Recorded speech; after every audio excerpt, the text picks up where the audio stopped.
কেন মানুষ রাস্তায় নেমে আন্দোলন করতে হয়? ইঞ্জিনিয়ারদের উদ্দেশ্যে মুখ্যমন্ত্রীর এবার প্রশ্ন।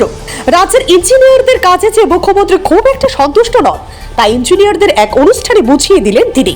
মুখ্যমন্ত্রী প্রশ্ন তুলেন, কেন মানুষ রাস্তায় বসে আন্দোলন করবে? মানুষ তো বেশি কিছু চায় না। রাস্তা, বিদ্যুৎ, জল, এই তিনটে পেলেই মানুষ খুশি। বিশেষ করে এডিসি এলাকায় জল ও রাস্তাঘাটের সমস্যা দেখলে ব্যথিত হন বলে জানালেন মুখ্যমন্ত্রী। ইঞ্জিনিয়ারদের উদ্দেশ্যে তিনি আরো বলেন, আপনারা সরকারের মুখ, নেই শব্দটা যেন না শুনতে হয়। যা যা করার দরকার সরকার সবই করবে, টাকার অভাব নেই। রবিবার রাজধানীর ভগৎ সিং যুব আবাসে স্টেট ইঞ্জিনিয়ার্স অ্যাসোসিয়েশনের এক অনুষ্ঠানে এই কথাগুলি বলেছেন মুখ্যমন্ত্রী ডক্টর মানিক সাহা। এদিন রক্তদান শিবির ও মাধ্যমিক ও উচ্চ মাধ্যমিক পরীক্ষায় কৃতীদের আর্থিক সাহায্য করা হয় ইঞ্জিনিয়ারদের এই সংগঠনের তরফে। এখানে বলা হয়েছে যে সিটের অনেক ফিলান্থ্রপিক ওয়ার্ক আপনারা সারা বছর ধরেই করেন এবং আমরা সেটা দেখি, এবং আজকে এখানে ব্লাড ডোনেশনের ব্যবস্থা করেছেন।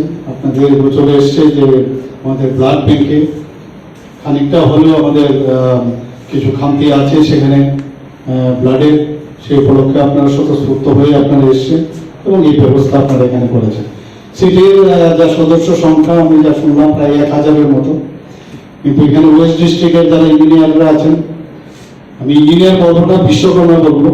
সমস্ত বিশ্বকর্মা আমরা জানি যে সারা পৃথিবীকে বানিয়েছেন, তো এখানে যারা ত্রিপুরাকে বানায় বা বানাচ্ছেন তাদের এখানে উপস্থিতিতে, এবং প্রায় আমি যে আসার সময় দেখেন প্রায় 31 জনের মতো অলরেডি রেজিস্টার করেছেন ব্লাড দেওয়ার জন্য।